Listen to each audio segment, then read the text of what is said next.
Como ya se ha anunciado, vamos a continuar con la serie expositiva del libro o de la epístola a los Hebreos.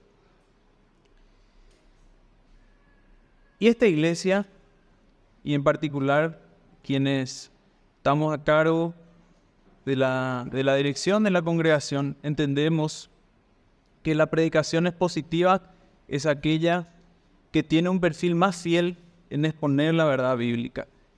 La predicación expositiva es exponer el texto, explicar el texto y aplicar el texto. Cómo podemos aterrizar esa instrucción bíblica a nuestras vidas de manera aplicativa. Por eso lo hacemos así. Y considero pertinente hacer, por lo menos de manera resumida, una retroalimentación. Recordar qué es lo que nosotros estábamos viendo hasta aquí en el libro de Hebreos. Así que sus Biblias preparadas en el libro de Hebreos. Primeramente vimos que Jesús es la revelación final del Señor. Dios, habiendo hablado muchas veces y de muchas maneras, en otro tiempo a los padres por los profetas, en los postreros días nos ha hablado por el Hijo, a quien constituyó heredero de todo y por quien asimismo hizo el universo, siendo el resplandor de su gloria y la imagen misma de su sustancia, habiendo efectuado la purificación de nuestros pecados por medio de sí mismo, se sentó donde, a la diestra de la majestad de las alturas, hecho tanto superior a los ángeles, por cuanto heredó mayor nombre que ellos. Después, extendiendo la idea, hemos visto que Cristo es la máxima autoridad existente que está por encima de los ángeles. Los judíos tenían una alta estima por los ángeles, por la presencia del Señor o por la cercanía, la proximidad que tenían con el Señor. Pero en el libro a los Hebreos se expresa claramente que nadie está por encima del Hijo, y los ángeles cumplen una función que está en Hebreos 1:14. No son todos estos espíritus ministradores enviados para servicio a favor, 1:14, a favor de los que serán herederos de la salvación. En otras palabras, Cristo es el Rey y los ángeles son súbditos que cumplen las órdenes del Rey. Posteriormente hemos visto el capítulo 2 de los versículos 1 al 4, en los cuales se identifica que el judaísmo en sí mismo no tiene ya más nada que ofrecer, sino meramente apuntar al Mesías.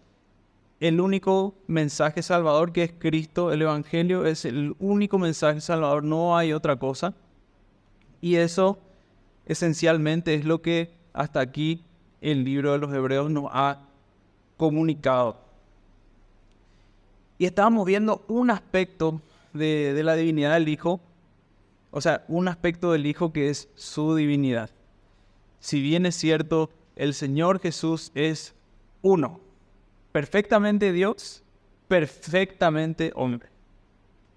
Estas dos naturalezas subsisten en él, en un único ser integral, integrado. Sin embargo, hay aspectos. Está la divinidad, pero también está la otra cuestión, que es la encarnación, porque el Verbo se hizo carne y habitó entre nosotros. Y es en ese contexto, hermanos, que hoy vamos a estar viendo el libro de Hebreos, y el pasaje va a ser el capítulo 2, versículos 5 al 9. Y he titulado este sermón Jesús coronado de gloria y honor. Y dice así la palabra del Señor. Versículo 5. Porque no sujetó a los ángeles el mundo venidero, dice, acerca del cual estamos hablando. Pero alguien testificó en cierto lugar diciendo, ¿qué es el hombre para que te acuerdes de él? ¿O el hijo del hombre para que lo visites? Le hiciste un poco menor que los ángeles, le coronaste de gloria y de honra y le pusiste sobre las obras de tus manos. Y un versículo clave dice, todo lo sujetaste bajo sus pies. Porque en cuanto le sujetó todas las cosas, nada dejó que no sea sujeto a él. Pero todavía no vemos que todas las cosas le sean sujetas. Pero vemos a aquel que fue hecho un poco menor que los ángeles, a Jesús, coronado de gloria y de honra a causa del padecimiento de la muerte, para que por la gracia de Dios gustase la muerte por todos. Hasta ahí la palabra del Señor. Y vemos en estos versículos que al comienzo, en el versículo 5 dice, no sujetó a los ángeles. ¿Qué cosa? El mundo venidero.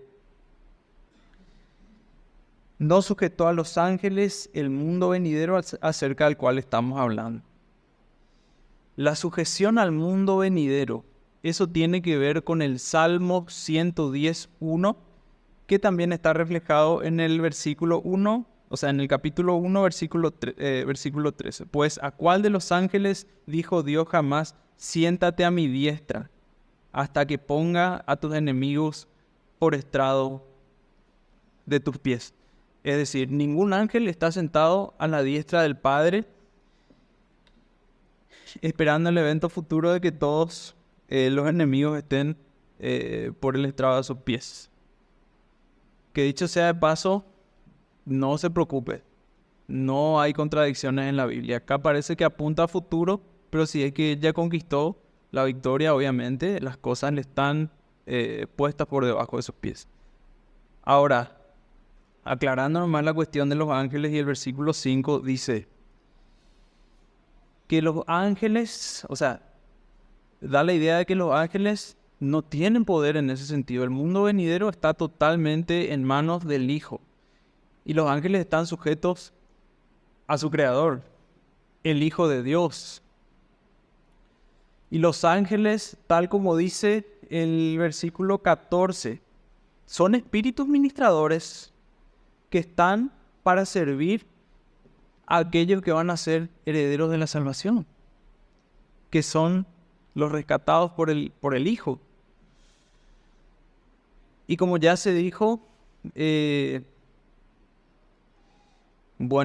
la autoridad de los ángeles, o mejor dicho, la atribución, llega hasta ahí. Sin embargo, el Rey de Gloria es el Hijo. Y ahora, a partir del versículo 6 al 8 dice, pero alguien testificó en cierto lugar diciendo, ¿qué es el hombre para que te acuerdes de él? ¿O el hijo del hombre para que le visites? Le hiciste un poco menor que los ángeles, le coronaste de gloria y de honra. Esta, hermanos, es nuevamente una referencia al Salmo número 8, que es un salmo que a la luz del texto nosotros debemos verlo con los lentes del Evangelio. Y en el contexto implica la humillación de Cristo y también su exaltación y por ende el sufrimiento de Cristo. El todopoderoso Hijo, exaltado por encima de todos los principados del universo. ¿Saben qué hizo? Vivió entre nosotros y se identificó con nosotros y murió por nosotros. De eso se trata. Jesús, hermanos, tiene autoridad sobre todas las fuerzas del universo. Nada no hay que esté fuera de su dominio. incluidos, ¿sabe qué? Los ángeles caídos, que son los que intentan atropellar el progreso de la obra del Señor en la iglesia. Hasta eso le es sujeto. Todas las perversiones que están en contra del reino de Dios, eso le es sujeto. Y dice que fue puesto o fue hecho menor a los ángeles. Pero eso fue solamente por un poco de tiempo, en el proceso en el cual Él se identifica, humillándose y tomando forma de hombre, identificándose por nosotros, padeciendo por nosotros. Y hermanos, esta es la base de nuestra esperanza. Nosotros, hombres, pecadores, transgresores, tenemos a aquel que es perfectamente Dios y perfectamente hombre, que se humilló y que experimentó la muerte por nosotros. Ahora, esa expresión, lo hiciste un poco menor que los ángeles, por un poco de tiempo. El autor lo que hace es expresar el pensamiento de que Jesús anduvo en la tierra como ser humano, pero eso no fue para siempre, eso fue en un periodo específico. Y ahí es donde tiene mucho sentido el Salmo 8, porque dice que el Hijo del Hombre ha sido coronado de gloria y de honra y que todo ha sido puesto bajo sus pies. Ahora, tenemos que considerar mucho esto porque hay un evento futuro que es del Salmo 110:1. Salmo 110:1. Jehová dijo a mi Señor, siéntate a mi diestra hasta que ponga a tus enemigos por estrado de tus pies. Hasta tanto. Pero después, ¿qué pasa acá? Eso es un evento pareciera en expectativa. Estamos esperando nosotros que pase eso, que Cristo sujete todas las cosas y ponga a sus enemigos por estrado de sus pies. Mira al futuro. Pero hay otra cuestión. El 8:6 dice, todo sometiste a su dominio. Bueno, ¿han sido todas estas cosas sometidas ya al Hijo? ¿O este dominio universal va a ser allá en el futuro? La respuesta, ya le doy luego la respuesta porque sé que ya le está cansando. No le voy a más dejar con la expectativa. Sí, ambas cosas. Ambas cosas. En primer lugar, queda clarito que Dios ya puso, por el Salmo 8, tenemos que todo está bajo los pies de Cristo. La autoridad de Cristo ya es universal. Es universal. Pero está la realidad nuestra, que nosotros todavía no lo vemos. Nosotros todavía no vemos que todo le sea sujeto.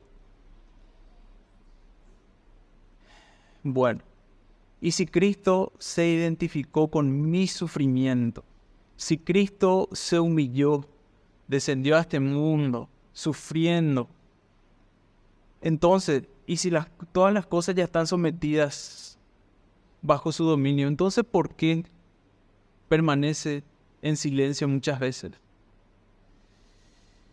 Hay aparentemente una contradicción, aparentemente, pero no es así. ¿Por qué? Porque Dios tiene su momento oportuno. En su encarnación, el Hijo de Dios se ofreció para el perdón de los pecados y así hizo algo maravilloso, glorioso y esperanzador. Abrió el camino para que Dios estableciera su nuevo pacto con quienes responden a la predicación del Evangelio. Pero esto es un periodo intermedio. El ya, porque es real, la autoridad de Cristo es real, pero todavía no. Esa es una tensión. Y este periodo intermedio implica también cierto sufrimiento para la iglesia, puesto que la dominación de Cristo sobre los poderes espirituales de maldad, aunque es real, todavía está pendiente de su desarrollo pleno. Y ahí entonces hay una tensión entre el ya y el todavía no. Que por cierto, ahí radica nuestra esperanza, porque nosotros sabemos que el dominio de Cristo es real. Las almas se libertan, las personas conocen de Cristo, escuchan la predicación del Evangelio, son rescatadas, las personas experimentan un avance en su vida de santificación, el Evangelio es proclamado, las buenas obras de la iglesia bendicen a los demás. Hay un ya, pero las personas siguen muriendo, las personas se siguen enfermando, las desgracias siguen ocurriendo, la iglesia sigue siendo perseguida. Ahí hay el todavía no. Inclusive, si vemos en Apocalipsis 5:5, dice, y uno de los ancianos me dijo, no llores. He aquí el león de la tribu de Judá, la raíz de David. ¿Qué dice? Si leyó bien, ha vencido para abrir el libro y desatar sus 7. Ha vencido. Nosotros vemos que Cristo ya venció, eso ya está. Y en nuestro salmo dice que Jesús fue coronado de gloria y de honra. En Apocalipsis 22:12,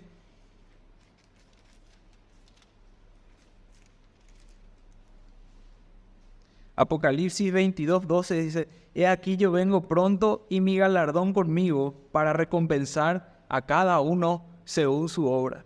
Esa es una gran esperanza que vos tenés y que yo tengo. Ya, pero todavía no. Y el Nuevo Testamento promueve la postura de que el reino ya está establecido ya, y sus efectos están ya en marcha. El reino de Cristo ya está inaugurado,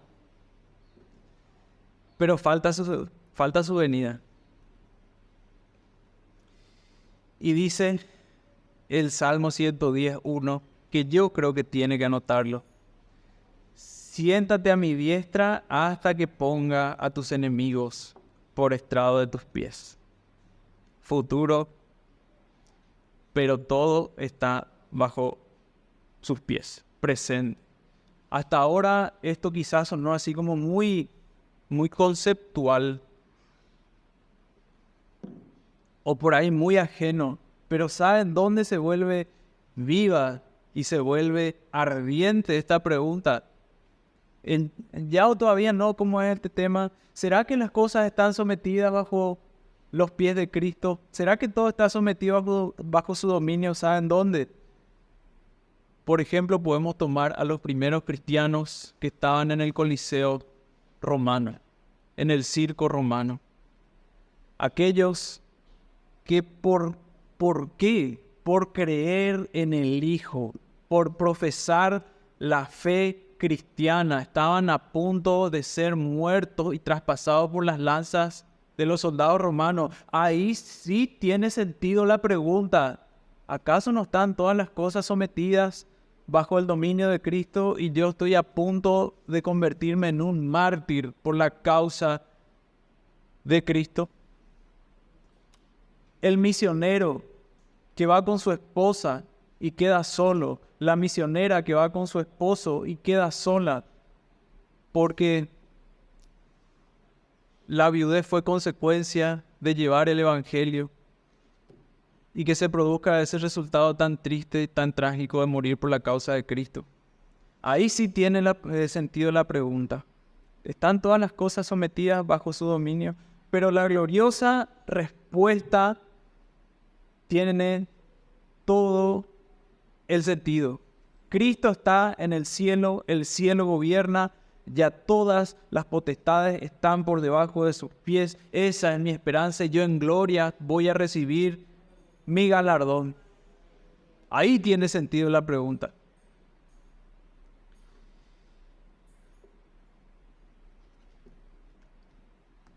El reino de Cristo y la realidad de la experiencia cristiana, esa vivencia, ese desarrollo, la unión con Cristo, el disfrute de su compañía, la esperanza de sus promesas, todo eso ya está en marcha, son reales. Pero el pleno y absoluto impacto va a ser en el día final y eso todavía está pendiente. ¿Y qué es lo que dice Hebreos en ese sentido? Dice, todo lo sujetaste bajo sus pies. Y en el versículo 9 dice dos palabras, pero vemos a Jesús. Y ver a Jesús no significa verlo físicamente, en una visión, Señor, yo te estoy viendo y muéstrame tus llagas. No, significa verlo en el sentido espiritual, verlo como la palabra de Dios lo ilustra, ver su obra, ver su ministerio, ver su vida, ver su muerte, ver las huellas de sus pisadas. Eso significa ver a Jesús. Y ahora hay dos cuestiones conectadas. Vemos a Jesús, pero lo vemos a la luz del salmo que cita el escritor a los hebreos. En este contexto, a la luz del Salmo 8. Menor que los ángeles, porque por un poco de tiempo se sujetó al cuerpo físico y las limitaciones que los ángeles no tienen por un poco de tiempo. Identificándose con nosotros, contigo, conmigo, para el rescate. Pero también, así como le vemos menor que los ángeles, por haber muerto, por haber cumplido, fue coronado de gloria y honor en su glorificación. Dos cosas, vemos su humillación y vemos su exaltación en este salmo que está citando el escritor a los hebreos. Y bueno, ¿y cuál es la razón? ¿Cuál es la razón de que él fue coronado de gloria y honra?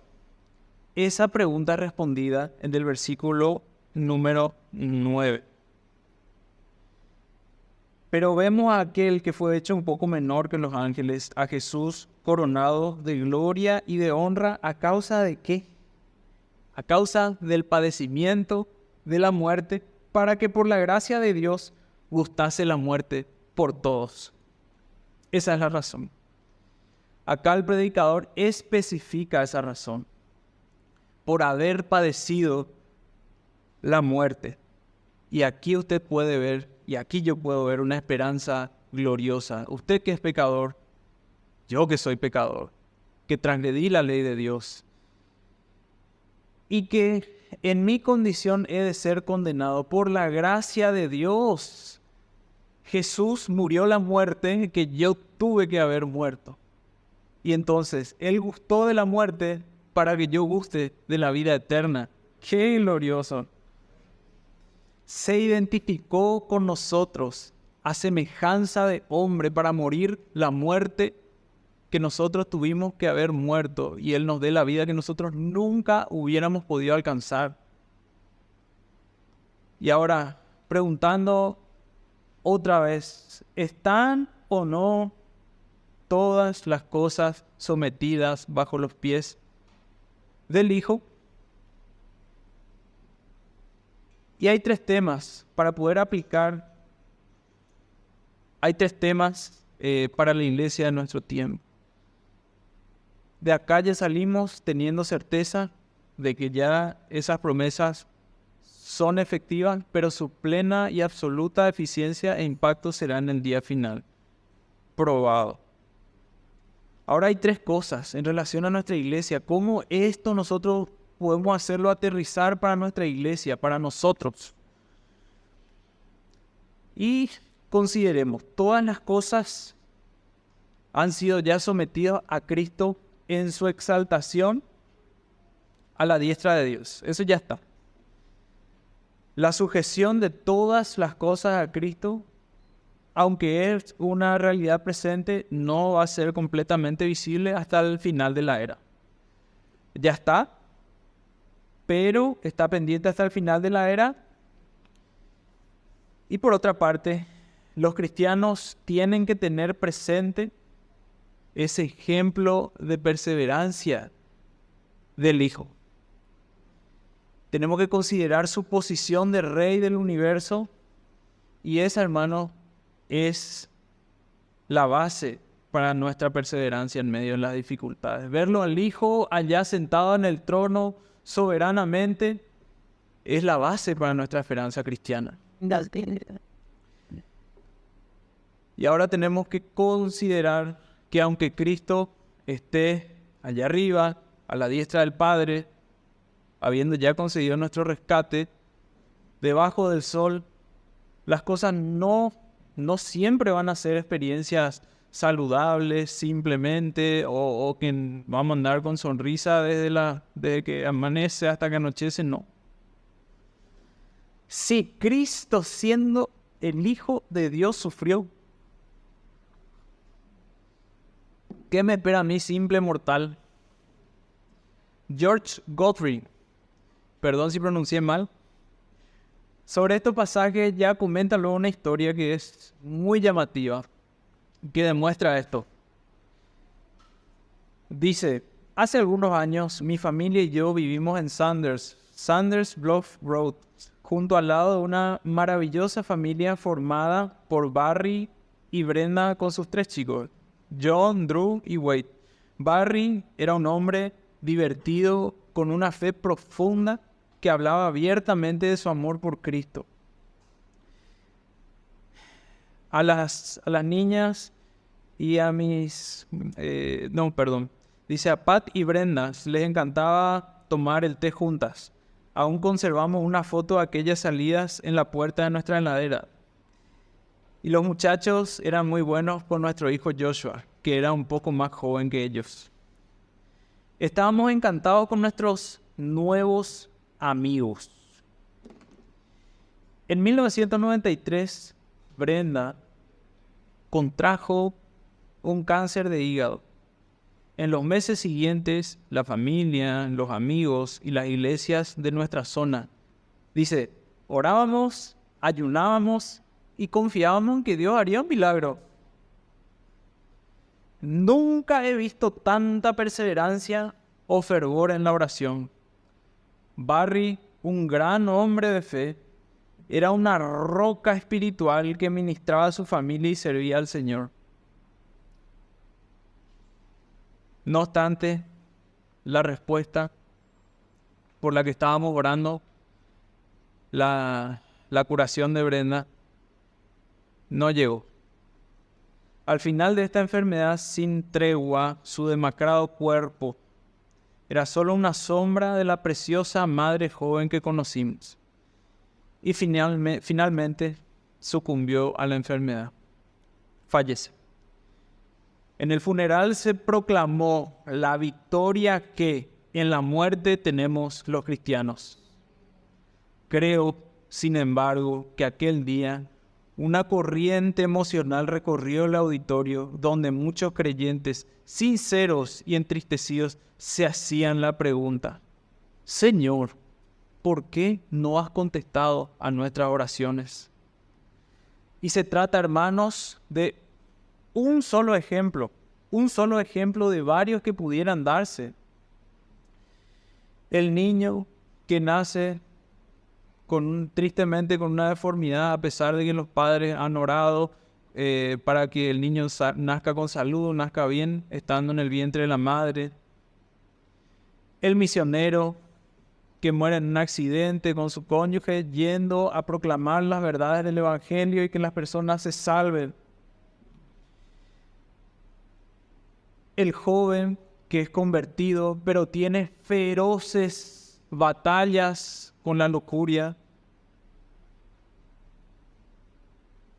Las madres que oran por hijos que son inconversos y que están totalmente entregados al mundo.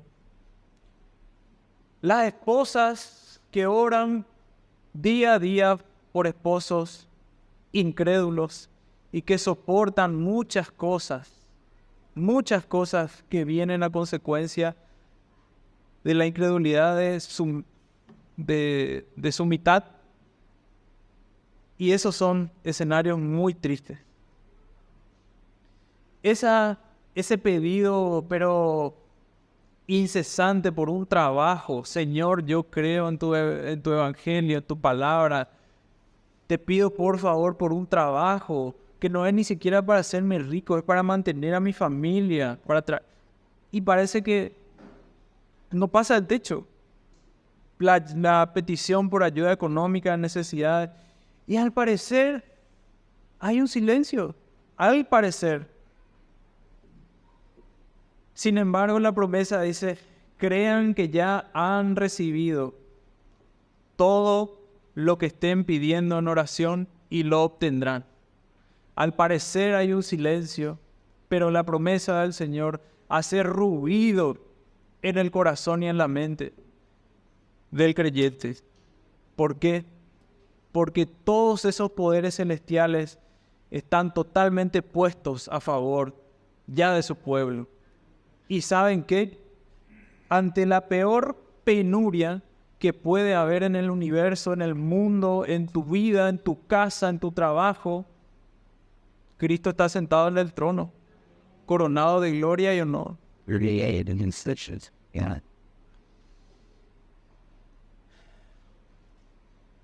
Y el Señor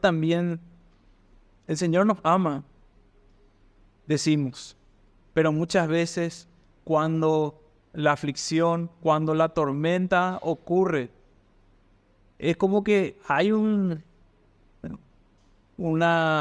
especie de, no sé si decirlo olvido, pero muchas veces se nubla la conciencia del creyente cuando es atormentado por la aflicción, cuando es atormentado por la tentación. Señor, vos me amás.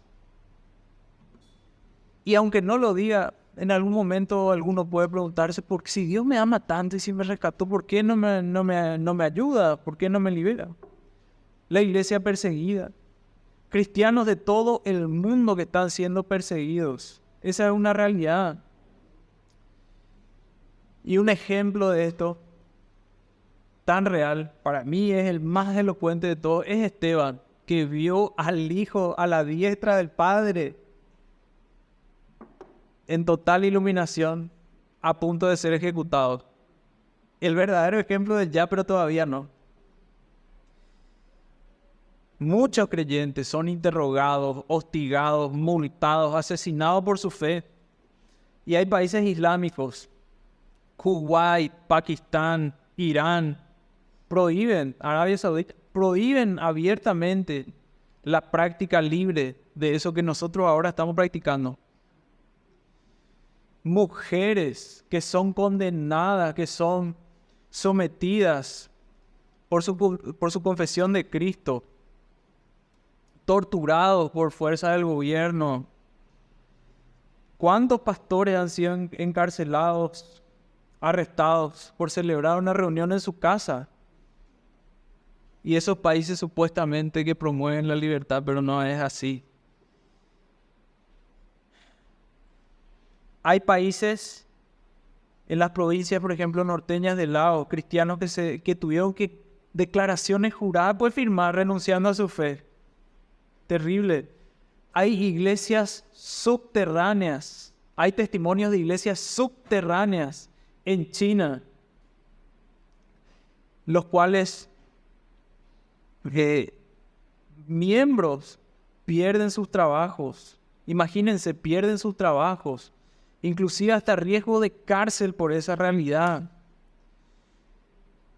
Y bueno, hay tantos miles de escenarios que nosotros podemos añadir a eso. Eso es un poco nomás, es una microgota. y la respuesta de Dios, ¿verdad? ¿Por qué el Señor no responde estos lamentos? ¿Por qué el Señor deja que su iglesia sea azotada, encarcelada? ¿Por qué no siempre responde la oración de sanación? ¿Por qué no detiene esa muerte? ¿Por qué a veces se niega a responder esas oraciones tan llenas de desesperación? Pero ahí ya no está la cuestión. Él es soberano, Él hace conforme a su voluntad. Y la cuestión aquí ya no es si es que Él responde o no a la oración. Eso no hay duda de que respondió luego ya, dándonos consuelo, respondió ya, haciendo que ninguna aflicción en este mundo sea comparable con la gloria que ha de manifestarse desde ya. No hay ninguna duda. Por medio de la fe los creyentes conquistaron reinos, hicieron justicia, alcanzaron lo prometido, cerraron bocas de leones, apagaron la furia de las llamas y escaparon del filo de la espada. Por fe ya está totalmente conquistada la gloria que el Señor preparó para los suyos. Pero la cuestión, repito, no es esa, no es si Dios responde o no responde. La cuestión es cómo nosotros respondemos. Cómo nosotros reaccionamos con el conocimiento de que todas las cosas ya están sometidas a su dominio.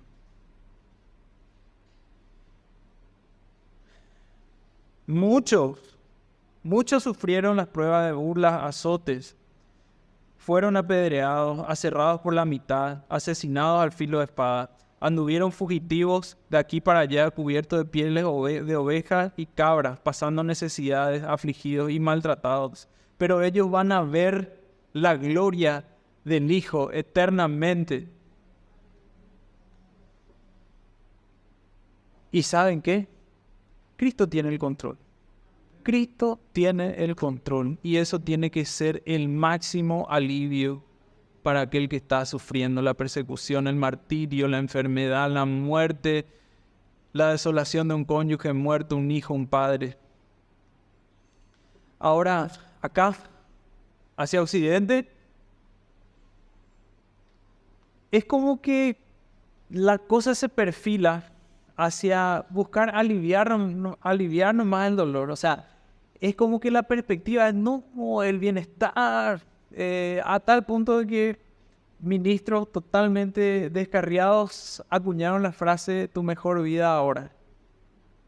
No, pero nuestra perspectiva tiene que ser para luchar apasionadamente y con carácter por el reino de Dios, por sus propósitos, porque para eso hemos sido llamados, no para otra cosa. Sentirse mejor es más importante, aparentemente, que encontrar a Dios. Y peor aún, asumir que quienes encuentran a Dios se sienten mejor. Centrarse en nuestras situaciones, centrar las cosas en mi vida, mis problemas, mis dolores, en lugar del propósito de Dios para mi vida. No, eso es alejarnos a lo que el Señor enseñó. Si bien es cierto, hay un consuelo. Si bien es cierto, mis situaciones están bajo sus manos y todas mis peticiones ya están ante su presencia, ya tienen la mesa de entrada, eso ya está todo. Eso no significa que en esta tensión de ya, pero todavía no va a haber sufrimiento. Acá hay lágrimas y acá hay dolor. Sin embargo, Cristo mismo también lloró, también fue perseguido y también murió. Para esto fueron llamados porque Cristo sufrió por ustedes, dándole ejemplo para que sigan sus pasos, dice Pedro. Y ahí estamos nosotros teniendo que mirar esa experiencia de Jesús, esas experiencias terrenales de Jesús. Y ahí nosotros adquirimos la fortaleza. Él fue y es nuestra máxima esperanza. Dentro del panorama desesperanzador de este mundo, vemos la maravilla de Cristo. Así que jamás diga, hermano, jamás que Dios le abandonó, porque eso no es cierto. Y la encarnación de Cristo, en eso nosotros recordamos el precio que supone vivir como una persona que pertenece a Dios en un mundo caído. Eso vemos nosotros en su encarnación. Y con frecuencia Dios es glorificado en tu dolor y todo lo dispone para tu bien, para el bien de tu alma. Y andás a ver qué aflicción el Señor permitió en tu vida para que no te pierdas eternamente. A los que aman a Dios, todas las cosas le ayudan a bien.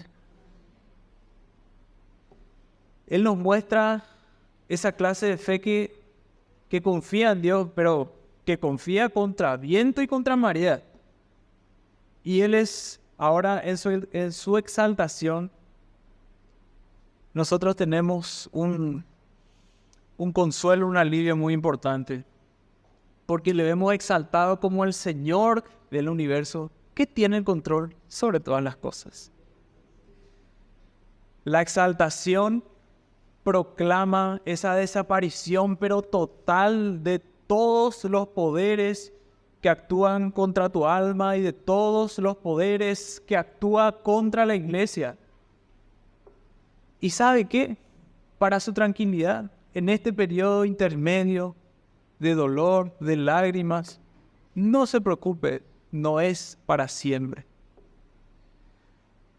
Allá en el horizonte nosotros ya podemos ver esa esperanza. Allá en el horizonte ya podemos ver que todas las lágrimas se van a enjugar y vamos a ver resplandeciendo al sol de justicia todos los días de nuestra eternidad. Y estos dolores no van a hacer, pero nada no va a ser. Y el problema no está en cómo aprender también de si Dios hace, si no hace, sino en la responsabilidad de mirar a Cristo, que se hizo hombre y que gustó la muerte para que vos y yo podamos gustar la vida. Debemos mirar a Jesús en esa doble mirada. Tenemos que mirarle encarnado, humillado, pero también tenemos que mirarle a la diestra de la majestad de las alturas. Tenemos que mirar a aquel que tiene control sobre absolutamente todas las cosas. Y ahora, esto se puede de manera natural. La persona, el incrédulo, naturalmente puede decir, bueno, yo voy a creer. En sí mismo no tiene la capacidad ninguna. ¿Por qué? Porque la salvación es del Señor. Él es el que tiene que abrir el corazón como abrió el corazón de Lidia y mostrarle para que él pueda entender la encarnación y la exaltación del Hijo. Él es solamente Dios quien tiene el poder para destruir la maldad que nubla la vista del pecador y mostrarle las glorias de Cristo. Él es el que tiene el poder de convencer de pecado. Y también así, Él es el dador de la fe, Él es el autor de la fe, Él es el consumador de la fe. Y Él es el único y suficiente Salvador. Así que, si hay alguien que ha venido y todavía no ha aceptado a Cristo como la máxima autoridad en su vida, que no ha reconocido su condición de pecado, yo le exhorto, amigo que está aquí presente, arrepiéntete de tus pecados y cree en el Hijo, porque no hay esperanza fuera de Él, pero todas las esperanzas están en Él y únicamente en Él, y Él promete vida eterna a todo aquel que cree. Amén.